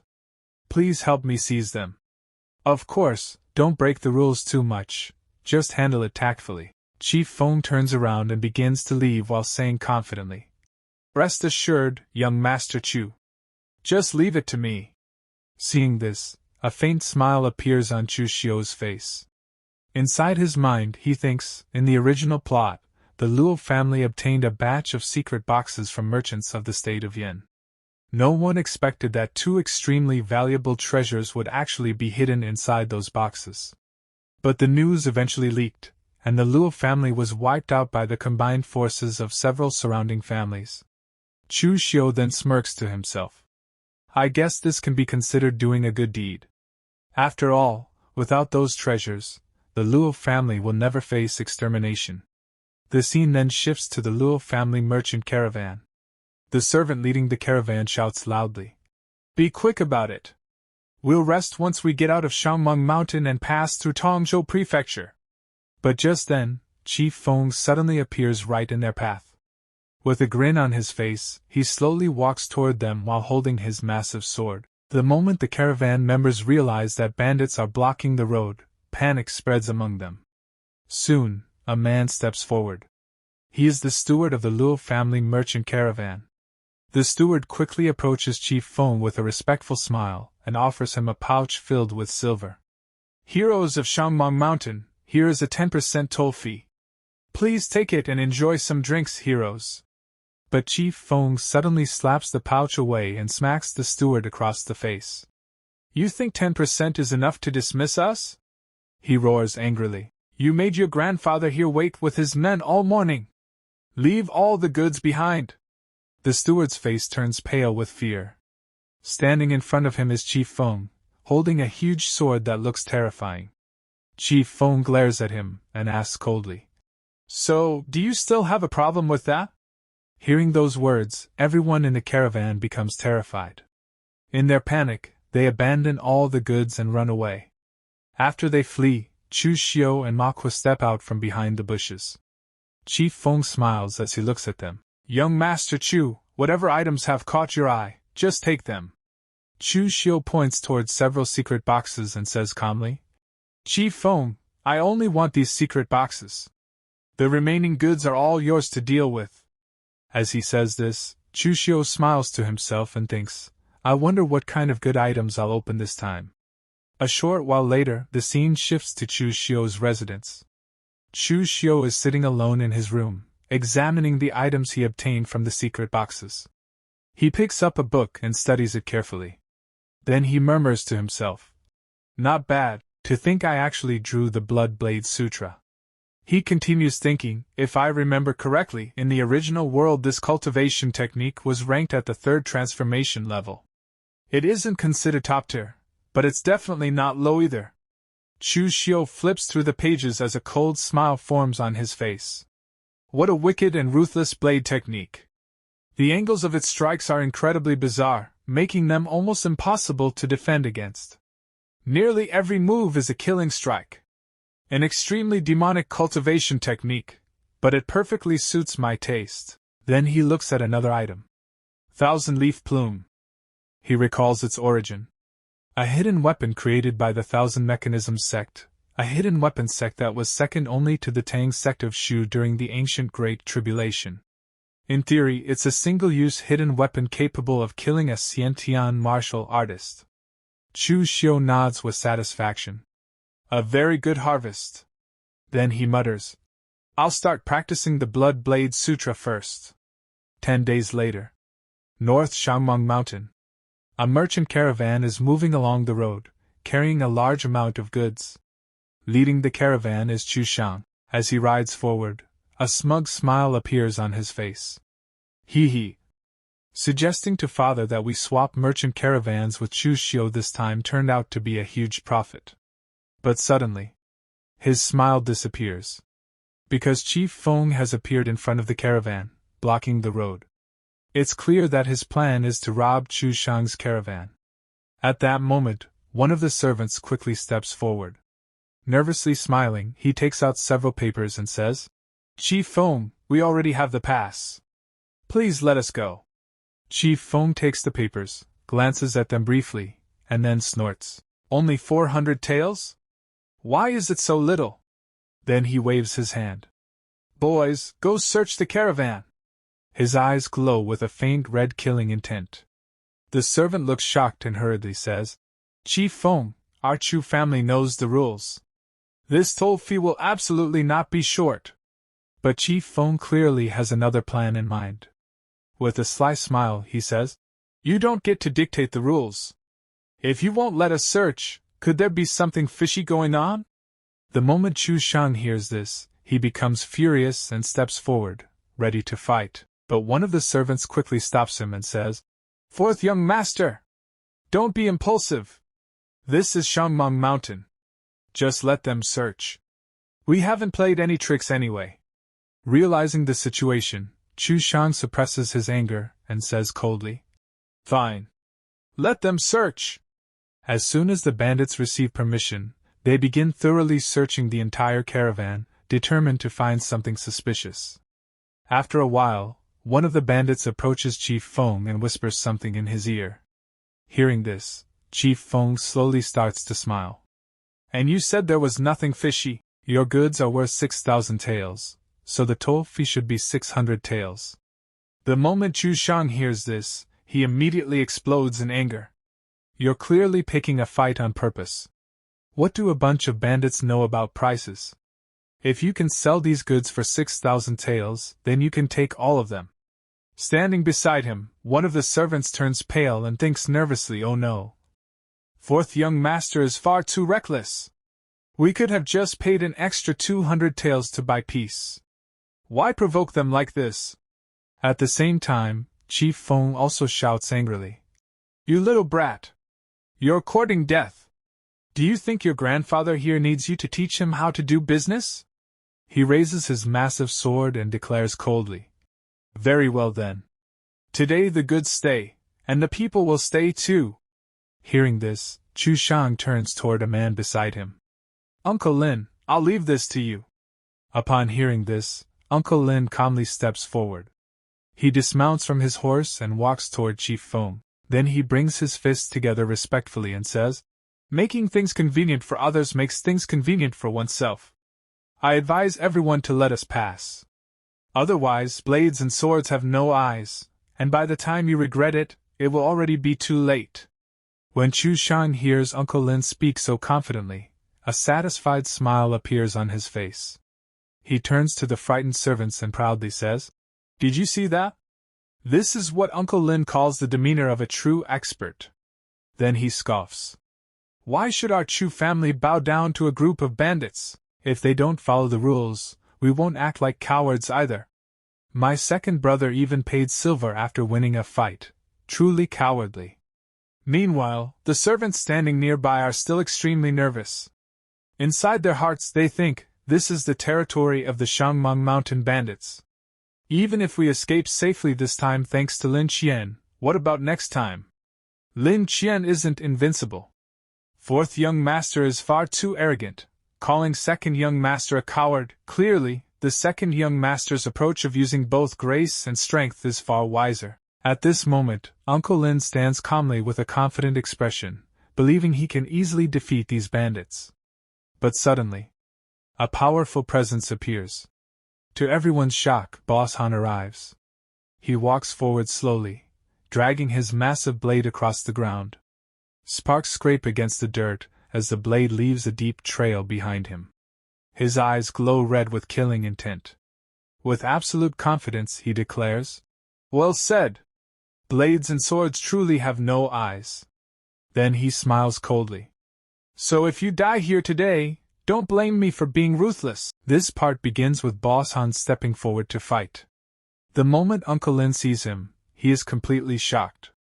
His eyes widen as he thinks to himself, "Oh no! There is actually someone in the blood condensation realm among these bandits, even approaching the Xiantian stage." Just as Uncle Lin is about to say something, Boss Han suddenly charges at him.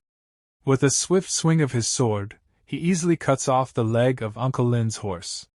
Seeing this, Uncle Lin is completely stunned, because the skill Boss Han is using is actually a military combat skill. Without wasting any time, Boss Han attacks again and says, "Military my ass! I hate the Imperial Court the most." To block the attack, Uncle Lin quickly draws his sword from its sheath and holds it in front of him. But the moment his sword collides with Boss Han's large blade, his sword begins to crack and split. Somehow, he manages to block the attack and slides backward. However, Boss Han immediately charges forward again. Uncle Lin has barely regained his balance when a sinister smile appears on Boss Han's face. The moment Uncle Lin sees that smile, he becomes even more shocked. In the next instant, Boss Han swings his sword again, cutting Uncle Lin's sword in half and slicing off his arm at the same time. Severely injured, Uncle Lin collapses onto the ground right in front of him. When Chu Xiu witnesses this terrifying scene with his own eyes, he becomes extremely frightened. His heart starts racing with panic, and he thinks, "Phew!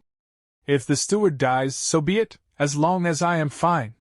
Meanwhile, Boss Han walks toward the remaining people and says, "They just died like this." At this point, Chu Xiu is completely terrified. He quickly shouts, "Good heroes, please hold your hands. I am from the Chu family of Tongzhou Prefecture." Standing beside him, his servant thinks to himself, "In Shangmang Mountain, bringing up the Chu family is utterly useless." But Boss Han says, "All right then, I will give the Chu family some face and spare your life. Go back and deliver a message. Kill all the stewards. Leave the goods. The rest of you go back and deliver a message." Breaking the rules of Shangmang Mountain results in this outcome. At that very moment, another attack lands on the servant standing beside Chu Xiu, and he is ruthlessly killed. When Chu Xiu sees this, he becomes even more terrified and thinks again, "Phew! If the steward dies, so be it, as long as I am fine." But before he can react to anything else, Boss Han grabs him by the collar. Chu Xiu is now completely terrified. Then Boss Han throws him off his horse onto the ground. Trembling in fear, Chu Xiu asks what he plans to do with him. Without hesitation, Boss Han kicks directly at his knees and says, "I only said I wouldn't kill you, but I never said I wouldn't cripple your limbs. Hope you reincarnate better in your next life." 3 days later, Chu Xiu is training in his courtyard. Manhwa is watching him practice and then says, "Young Master Chu, Where did you obtain such a wicked blade technique? It is truly extremely wicked, definitely not a technique of the righteous path. Chu Xiu calmly replies, martial arts were originally meant for killing anyway. Who cares if it is righteous or wicked, as long as it can kill? Hearing this, Manhwa smiles and thinks to himself, Chu Xiu's strength has improved far too quickly. I remember the first time I saw him, he could only wound the unranked Lian Laosan.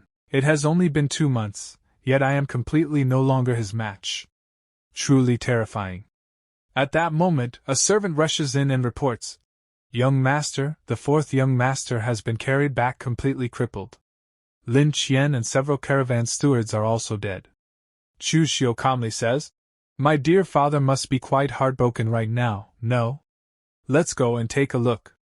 After that, the scene shifts to the family hall. The family head is sitting there while Chu Xiang is brought in on a stretcher. His condition is extremely terrible, and he is screaming in pain. Meanwhile, Chu Xiu is sitting calmly at the side, enjoying his tea. Then the granduncle says, Family head Chu, your noble son's limbs are shattered, and with the delay of several days I am afraid he will be bedridden for the rest of his life. The family head is extremely furious, but he still manages to control his anger. Then Chu Xiu's stepbrother says, Second brother, 4th brother has been reduced to such a state, and you still have the mood to drink tea? Could it be that you are happy? Chu Xiu lowers his teacup and replies, Me happy? I am on the verge of crying right now, but will shedding a few tears make 4th brother better? He then stands up and says to the family head, Father, now is not the time to cry. If this matter is not handled well, not only 4th brother, but our entire Chu family might end up crying together. His father replies, Tell me your thoughts. Chu Xiu says, We have already forged a deep blood feud with the bandits this time. But moving forward, do we fight them or not? If we fight, we must make full preparations. After all, the other side could easily kill Lin Qian. If we do not fight, how will the caravan pass through Shangmeng Mountain next? Whether we should take a detour still requires father's final decision. Hearing this, his father begins to think, If we really fight, the Chu family has very few martial artists who can actually fight besides me, and the bandit leader's strength is also unknown. It would not be wise. Then another son says, Father, it is better to discuss this matter at length. Even the government troops cannot do anything about those bandits. Another son adds, Eldest brother is right. It is better to be cautious in this matter. Besides, 4th brother was also too reckless this time. For a mere 200 taels, it even cost the life of a blood condensation realm expert of our Chu family. The 3 of them agree together. Then Chu Shang's mother says, Master, please think twice. Be extremely cautious. Standing there, Chu Xiu silently observes the entire situation and smiles inwardly.